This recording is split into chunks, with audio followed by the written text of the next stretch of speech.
أهلا بكم من جديد في فيلم جديد. بيبدأ فيلمنا النهاردة بجيمي والملقب بالسواق، وكان بيبص على صورة ليه مع أخوه واللي كان حاططها على الحيطة عنده في الزنزانة، وبعدها بيجولوا حراس السجن علشان ياخدوا جيمي من زنزانته علشان النهاردة هو يوم الإفراج عنه بعد ما قضى 10 سنين في السجن. وقبل ما يخرج من السجن راح قابل المأمور، والمأمور نصحه إنه يبعد عن المشاكل والأفضل ليه إنه يعيش في سلام وما يفكرش في الانتقام، وكمان اداله كارت ليه وقال له لو محتاج مساعدة كلمني. لكن السواق بيتجاهل كلامه وبيقول له فين باب الخروج. وبعدها خرج جيمي من السجن أخيرا وراح على مستودع عربيات قديمة علشان ياخد العربية بتاعته، وبيكون فيها ملف فيه معلومات عن واحد من اللي قتلوا أخوه ومعه مسدس. وبعدها مشي جيمي بالعربية وراح على كاليفورنيا، وهناك اقتحم مبنى موظفين للشركة ما، وهو متعصب بيفضل يدور على موظف معين، وأول لما بيوصل له بيقتل الموظف بالمسدس، والكاميرات بتكون صورت اللي حصل. وبعدها بنروح لشخص تاني وده بيكون ضابط فاسد بيشتري مخدرات من تاجر علشان هو مدمن. وفي اليوم التاني بنعرف انه بيكون هو ضابط الشرطة اللي هيحقق في حادثة الموظف اللي السواق قتله، وبيقابل المحققة سيزرون في مسرح الجريمة وبيقول لها انه هيشاركها في التحقيقات، لكن سيزرون بترفض انه ينضم معاها. وبعدها بنروح لدافرون اللي ادى السواق العربية والمسدس والملف عن الهدف الاول، وبيكون بيتابع الاخبار عن اللي عمله السواق مع الموظف، والسواق بيقابله وبيطلب منه فلوس العربية وكمان تمن مساعدته ليه في انه يلاقي اللي قتل اخوه. وساعتها السواق بيديله باقي الفلوس وبيطلب منه باقي اسماء اللي قتلوا اخوه. ودافلون بيقول له ان التكلفة زادت خلال ال10 سنين اللي قضاهم في السجن، لكن السواق بيقول له ان السعر هينخفض بعد الكلمتين اللي قلتهم دول. ساعتها دافلون بيطلب من كيلي المساعد بتاعه انه يدخل، واول ما كيلي بيشوف الوشم اللي على دراع السواق بيقول له انه عارف الوشم ده كويس وما يقدرش يعمل مشكله مع شبح، وبيسيبهم وبيطلع يجري. وطبعا دافلون لما بيشوف الموقف ده بيخاف وبيرجع للسواق فلوسه وبيديله كمان باقي المعلومات اللي طلبها. وبعدها بنروح لسيزرون وبتكون بتراجع فيديو الحادثه مع الضابط، وبتاخد بالها ان الموظف اللي اتقتل استسلم اول ما شاف السواق وكانه كان عارف ان مفيش هرب من الموت. وبعدها بنرجع تاني للسواق وبيكون معاه باقي الصور والعناوين للاشخاص اللي متورطين في قتل اخوه وهو قاعد بيراجعهم في العربيه. وتاني يوم من خروج السواق من السجن بنشوف شاب تاني مليونير وهو بيمارس الرياضه في بيته الفخم، وبنعرف انه عمل الثروه دي كلها من ورا شغله لانه كان مبرمج،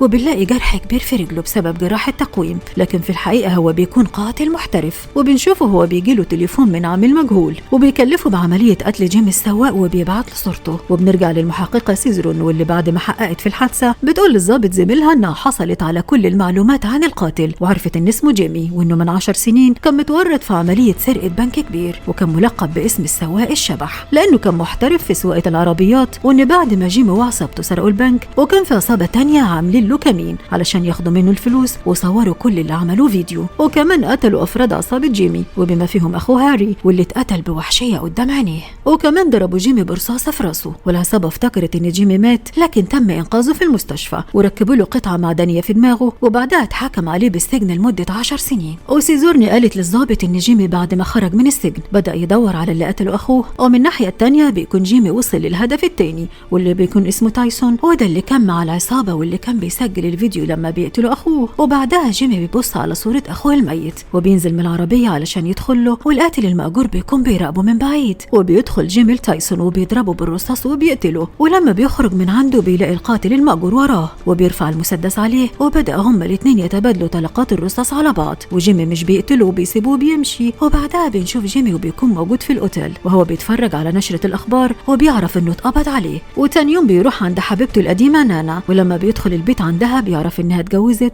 وساعتها جيمي بيسألها عن الطفل اللي كان معاها ده يبقى ابنه، فبتقول له لا، وانه لما قطع علاقته بيها لما كان في السجن هي اجهضت نفسها. ساعتها جيمي بيسيبها وبيمشي، وبيسافر بعدها جيمي لنيفادا لحد ما بيوصل لهدفه الثالث واللي بيكون اسمه أندرسون. وبيدخل جيمي وبيفتكر ان هو ده اللي قتل اخوه قدامه، وبدأ هما الاثنين يضربوا في بعض لحد ما قدر جيمي يطعنه بسكينة وبيمشي بعدها. وبنشوف جيمي بعدها بيكون في عربيته وبيسمع نشرة الاخبار في الراديو، وبيعرف ان أندرسون لسه عايش في المستشفى. وساعتها جيمي بيلف بعربيته وبيرجع له تاني، والضابط بيعرف ان جيمي هو اللي طعن أندرسون، وبيروح على المستشفى علشان بيكون متأكد ان جيمي هيرجع تاني علشان يقتله. وفعلا بيوصل جيمي على المستشفى وبيدخل من غير ما حد يشوفه لحد ما بيوصل لأوضة أندرسون وبيضربه بالرصاص. ولما الضابط هانفرس بيسمع صوت الرصاص بيروح له بسرعة وبيشوف جيمي وهو بيهرب، وبيتبادلوا مع بعض ضرب الرصاص، وجيمي ما بيرضاش يموته وبيمشي. وفي الطريق بيعرف جيمي ان القاتل المأجور ماشي وراه، وساعتها بيبدأ جيمي يظهر قدراته في السواقة، وبعد مطاردة طويلة بيقدر جيمي انه يثبت القاتل ويرفع المسدس عليه، وكان قادر انه يقتله لكن ضرب رصاصة على عجلة عربيته، والقاتل ضرب جيمي برصاصة جرحته في رقبته. وساعتها جيمي هرب بسرعة بعربيته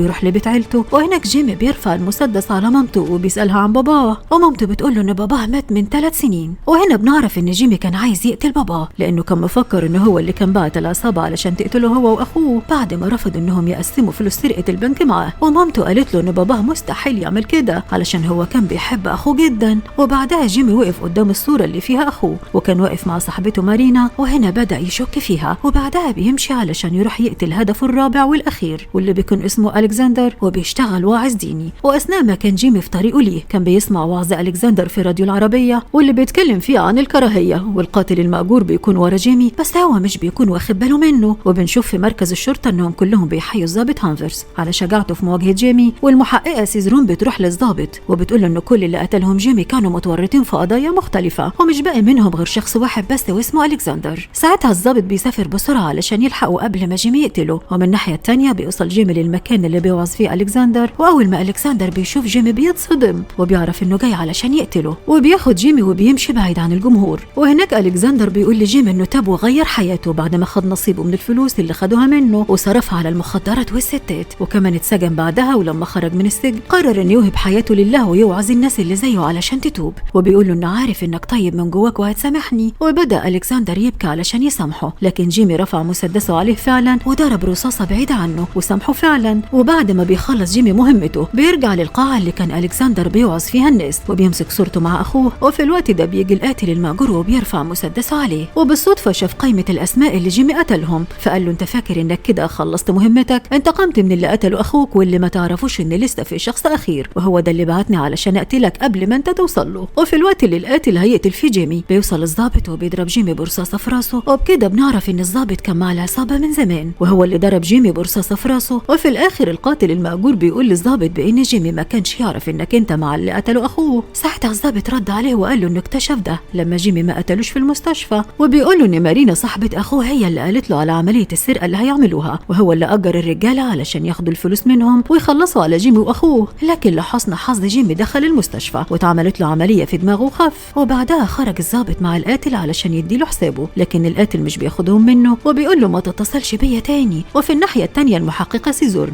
بتكتشف معلومات خطيرة وبتربط الضابط هانفرز مع افراد العصابة اللي بيقتلهم جيمي. وبعدها بنرجع تاني للضابط هانفرز وبنشوفه هو بيتكلم مع مراته مارينا وبيطمنها انه خلص قتل جيمي، وساعتها بيظهر جيمي من وراه وبيضربه بالرصاص، وهانفرز بيتصدم وبيقول له ازاي عايش وانا لسه قاتلك؟ ساعتها جيمي بيقول له ان رصاصتك جت في الصفيحة اللي مصنوعة في راسي، وبيضربه بالرصاص تاني وبيخلص عليه. وبعدها بيمشي جيمي وبنشوف القاتل المأجور بيكلم مراته وبيقول ان خلاص اعتزل الشغل. وفي الاخر بتوصل المحققة سيزور لمكان الحادثة وبتشوف الضابط هو مقتول وبتعرف انه اخد جزاءه خلاص، وبتقطع ورقة المعلومات اللي وصلت لها. وفي اخر الفيلم بنشوف جيمي هو بيرمي رماد جسم اخوه في البحر بعد ما خد كل حقه من كل اللي قتلوه ما عدا ألكسندر اللي سابه عايش لانه صدق فعلا انه اتغير. وهنا بيكون خلص فيلمنا النهارده. لو عجبك ما تنساش تعمل لايك وشير وتفعل زر الجرس علشان يوصلك مننا كل جديد. وسلام.